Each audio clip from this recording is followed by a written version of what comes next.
By 1986, horror had splintered into every direction imaginable. The slasher boom was still alive, but filmmakers were experimenting wildly, blending heavy metal with the supernatural, anthologies with fairy tales, and even action-adventure with backwoods terror. This was a year of hybrids and oddities, where haunted sorority houses sat next to cybernetic revenge tales, and mutant armies roamed city streets while rock stars came back from the dead. Some of these films leaned into excess, others into atmosphere, but all of them carved their own strange mark on the decade. Tonight, we're looking back at 1986 through 10 overlooked horror movies that prove just how unpredictable the genre had become by the mid-80s. The Deadtime Stories, 1986. A young boy refuses to go to sleep, so his uncle tries to calm him down the only way he knows how, by telling scary stories. But these aren't your typical fairy tales. Instead, the boy hears three twisted tales of horror, each one darker and stranger than the last. Directed by Jeffrey Dellman, Deadtime Stories is a horror anthology with a tongue-in-cheek spin. The first story follows a young man forced into servitude by two witches dabbling in black magic. The second retells Little Red Riding Hood with a violent twist, where the wolf is a dangerous escaped killer.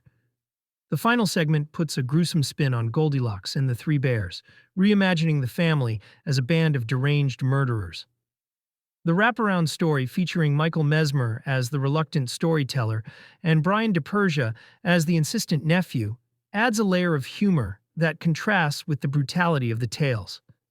The tone shifts from campy to cruel, blending fairy tale imagery with blood-soaked horror. What makes Deadtime Stories stand out is its willingness to mash classic children's tales with the gore and excess of 1980s horror. While not as polished as anthologies like Creepshow, it found its audience on VHS, where its outrageous concept and lurid cover art promised something offbeat. Today it survives as a cult oddity, a mix of gallows humor and fairy tale nightmare fuel that could only have come from the horror boom of the 80s. Crawlspace, 1986. In a rundown apartment building, tenants begin disappearing under mysterious circumstances. The landlord, Dr. Carl Gunther, seems pleasant enough on the surface. But behind locked doors, he's a sadistic voyeur and murderer who's rigged the entire building with hidden crawl spaces, traps, and secret passages. From his lair, he stalks his residents with cold precision, turning their home into a maze of death. Directed by David Schmoller, Crawlspace is powered almost entirely by the chilling performance of Klaus Kinski. As Dr. Gunther, he blends charm with madness, portraying a former Nazi surgeon whose twisted experiments continue in secret. Kinski's volatile, on-set behavior has become infamous, but on screen, his presence gives the film its disturbing edge. The building itself becomes a character. Dim hallways, dusty vents, and trap-filled crawl spaces create a sense of claustrophobia. Gunther slithers through these tight spaces like a predator, keeping both his tenants and the audience off balance. The voyeuristic shots, combined with sudden bursts of violence, make for an unsettling experience. On VHS, Crawlspace stood out for its stark cover art and reputation as one of Kinski's wildest performances. While the film itself is a lean thriller, its mix of psychological tension, exploitation sleaze, and eccentric villainy turned it into a cult favorite. Today, Crawlspace is remembered less as a body count slasher and more as a showcase for Kinski's unnerving screen presence. A disturbing portrait of paranoia, obsession, and cruelty lurking just behind the walls. Body Count, 1986. Deep in the Italian countryside, a group of American teenagers sets out for a weekend of camping and carefree fun. But their getaway takes a grim turn when they cross paths with a deranged killer said to haunt the forest, the spirit of a Native American shaman wronged long ago. What begins as a night under the stars becomes a fight for survival as, one by one, the campers are hunted down.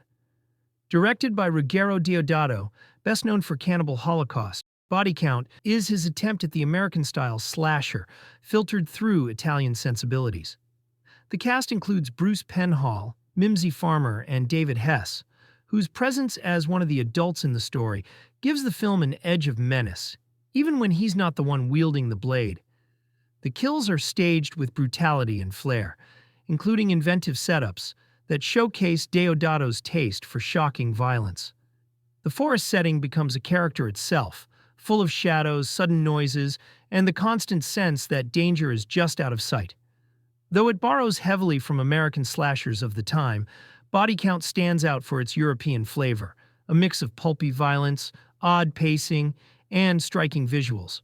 It never reached the notoriety of Deodato's earlier work, but on VHS it found an audience among horror fans who appreciated its mix of familiar tropes and Italian excess. Today, it remains a cult entry in the slasher boom. Not the most polished, but a wild reminder of how international filmmakers put their own stamp on the genre. Sorority House Massacre, 1986. A college freshman named Beth moves into a sorority house, hoping for a fresh start and a sense of belonging. But almost immediately, she's plagued by nightmares and visions of brutal murders. As the weekend unfolds, her worst fears come true. A psychotic killer escapes from an asylum and heads straight for the sorority, with Beth at the center of his obsession. Directed by Carol Frank, Sorority House Massacre was often compared to Halloween for its setup, but it carves out its own place in the slasher boom of the mid-1980s. Angela O'Neill stars as Beth, while Wendy Martell, Pamela Ross, and Nicole Rio fill out the roster of sorority sisters who must fight for their lives when the killer arrives. The film balances its slasher roots with dream sequences and psychic visions, creating an eerie undertone that hints Beth's connection to the murders isn't as simple as it seems. The sorority setting provides both moments of lighthearted fun and claustrophobic terror once the stalking begins. What sets the movie apart is its place in horror history. Directed by a woman in a genre dominated by men, it approaches familiar tropes with a slightly different lens. While it never achieved the fame of bigger slashers, it became a steady VHS rental thanks to its title, its body count, and its effective mix of dreams and bloodshed. Today, Sorority House Massacre holds cult status as a straightforward but memorable entry in the slasher cycle, remembered for its blend of psychic horror and classic sorority terror. The Wind, 1986. Mystery novelist Sheehan Anderson rents a quiet house on a remote Greek island, hoping for solitude to finish her latest book. But her peace is shattered when she witnesses her landlord commit a brutal murder. Trapped in an unfamiliar village, cut off from help, and stalked through the night, Sheehan realizes her survival depends on outsmarting a relentless killer. Directed by Nico Mastorakis, The Wind is a stylish blend of thriller and slasher, set against the windswept landscapes of Greece. Meg Foster stars as Sheehan, bringing intensity and vulnerability to the role of a writer caught in a nightmare. Wings Hauser plays the unstable handyman whose menace drives the film, while Robert Morley and David McCallum appear in memorable supporting parts. The island setting is one of the film's strongest assets. Narrow streets, crumbling buildings, and howling winds create a constant sense of unease, amplifying the suspense as night falls. The chase sequences take full advantage of the environment, turning the picturesque scenery into a labyrinth of danger.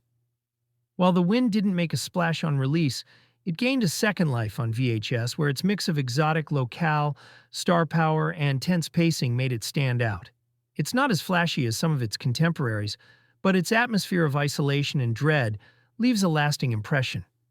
Today, The Wind is remembered as a hidden gem of international horror thriller cinema, a slow-burn story of survival that proves sometimes the most dangerous storms are human. The Vindicator, 1986. When scientist Carl Lehman is betrayed and killed in a lab accident, his employers don't let death end his usefulness. They resurrect him as a cybernetic experiment, half man, half machine, designed as a weapon. But when Carl's human emotions survive the transformation, he rebels against his creators and seeks revenge, leaving a trail of destruction as he struggles to regain his humanity. Directed by Jean-Claude Lord, The Vindicator is a Canadian production that sits somewhere between RoboCop and Frankenstein. David McElwraith stars as Carl, trapped inside the armored body that both empowers and imprisons him. Pam Grier appears as a ruthless corporate agent tasked with hunting him down, adding star power and menace to the cast. The film thrives on its mix of sci-fi and horror elements.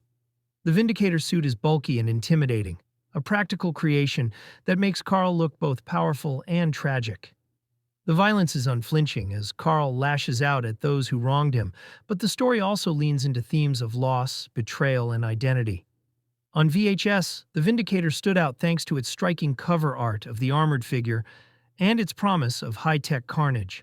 While overshadowed by bigger-budget studio films, it found a loyal audience who embraced its pulpy mix of revenge thriller and sci-fi horror. Today, it's remembered as a cult curiosity, a Canadian answer to the wave of techno-horror films of the 80s, fueled by equal parts outrage, pathos, and mechanical mayhem. Neon Maniacs, 1986. In San Francisco, a group of teens stumbles onto a terrifying secret hidden beneath the Golden Gate Bridge. By day, the city seems normal, but by night, it becomes the hunting ground for the Neon Maniacs, a bizarre gang of mutant killers, each with their own weapons, costumes, and gruesome specialties.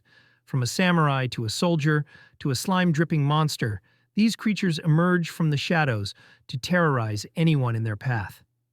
Directed by Joseph Mangine, Neon Maniacs thrives on its strange comic book-style energy. The young cast includes Leilani Sorrell, Clyde Hayes, and Donna Locke, who try to rally together after surviving an attack, only to discover that no one believes their story. Their only hope is to face the Maniacs directly, but the odds are stacked against them. What makes the film unforgettable is the sheer variety of the monsters. Each Maniac feels like it belongs to a different subgenre, turning the group into a traveling sideshow of horror tropes. The film leans into outrageous makeup and creature effects, making every attack feel like a showdown with a new villain. While plagued by production issues and an unfinished feel, Neon Maniacs thrived on VHS. Its colorful poster art, promising an army of monsters in the city streets, drew in curious renters who discovered one of the strangest cult oddities of the 80s. Today it's remembered less for its coherence and more for its ambition, a monster mash that's messy, chaotic, and utterly unique in the horror landscape. The Zero Boys, 1986. A group of weekend warriors known as the Zero Boys spends their free time competing in survival games with paintball guns and mock battles. But when they head into the woods for a getaway, they stumble onto something far more real, a remote cabin filled with signs of torture and murder. Their harmless games quickly turn into a fight for their lives as a group of sadistic killers emerges from the wilderness. Directed by Nico Mastorakis, The Zero Boys blends action thriller energy with straight-up horror. Daniel Hirsch, Kelly Maroney, and Jared Moses lead the cast, with Maroney standing out as a resilient heroine who refuses to be just another victim. The film makes the most of its unusual premise. The Zero Boys are armed with survival skills and mock weapons, but against the killers, those tactics are put to a deadly test. The wilderness setting is both beautiful and menacing, with the isolated cabin becoming a stage for suspense, traps, and sudden violence. What makes The Zero Boys memorable is its mix of tones. It begins like an action-adventure romp before plunging headfirst into slasher territory, creating a strange but effective hybrid. The killers are faceless, their cruelty disturbing, while the protagonist's camaraderie gives the story more weight than the average body count film. On VHS, the movie stood out for its striking artwork and promise of something different. While it never broke into the mainstream, it built a steady cult, following among fans who appreciated its willingness to mix genres. Today, The Zero Boys endures as a curious but effective blend of action, horror, and survival thrills. Trick or Treat, 1986. High school outcast Eddie Weinbauer lives for heavy metal. Bullied at school and misunderstood at home, his only solace is the music of his idol, rock star Sammy Kerr. But when Sammy dies in a mysterious accident, Eddie's grief turns to obsession, especially after he discovers a rare demo record that lets him communicate with his fallen hero. What begins as a fan's dream soon twists into a nightmare as Sammy returns from beyond the grave with a thirst for vengeance. Directed by Charles Martin Smith, Trick or Treat fuses horror with heavy metal culture at the height of the 80s satanic panic. Mark Price stars as Eddie, channeling both teenage angst and awe, while Tony Fields brings electric menace to the role of Sammy Kerr. The supporting cast features familiar faces like Glenn Morgan and Doug Savant, while Ozzy Osbourne and Gene Simmons pop up in memorable cameos that cement the film's rock credentials. The movie is filled with flashy effects and concert-style spectacle, turning Sammy into a supernatural slasher whose stage presence doubles as his weapon. Electricity crackles, records spin backward, and the line between fandom and possession blurs as Eddie realizes he's unleashed something he can't control. On VHS, Trick or Treat became a favorite for both horror and metal fans, its soundtrack and imagery feeding into the decade's obsession with music's supposed dark influence.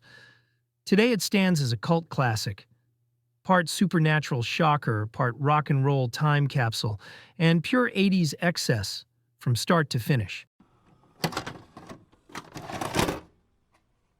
Spookies, 1986. A group of friends takes shelter in a seemingly abandoned mansion, unaware that it's home to a sorcerer who uses the house as a trap. Desperate to resurrect his dead bride, he summons an army of creatures to slaughter the intruders one by one.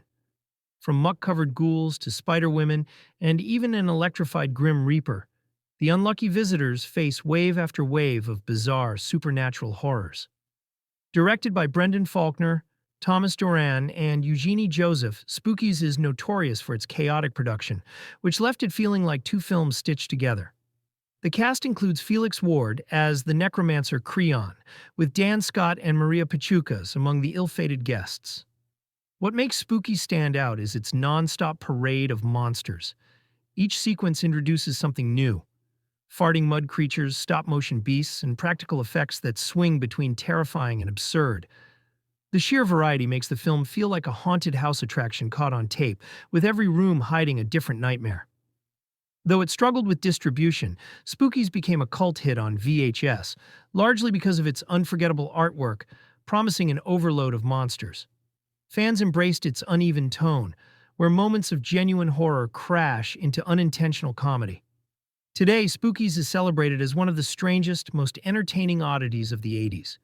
A film where chaos and creativity collide to deliver a monster movie like no other. And there you have it, 10 reminders that 1986 was a year of horror at its most experimental. From slasher staples to monster mashes, from surreal creature features to rock-infused nightmares, the genre was constantly testing its limits and finding new ways to shock. Most of these movies never found mainstream glory, but on VHS they thrived, becoming late-night discoveries and cult favorites for fans who wanted something offbeat. For even more VHS-era gems, check out our online store at ejectvhs.com. And remember, always be kind and rewind, as because every movie is someone's favorite.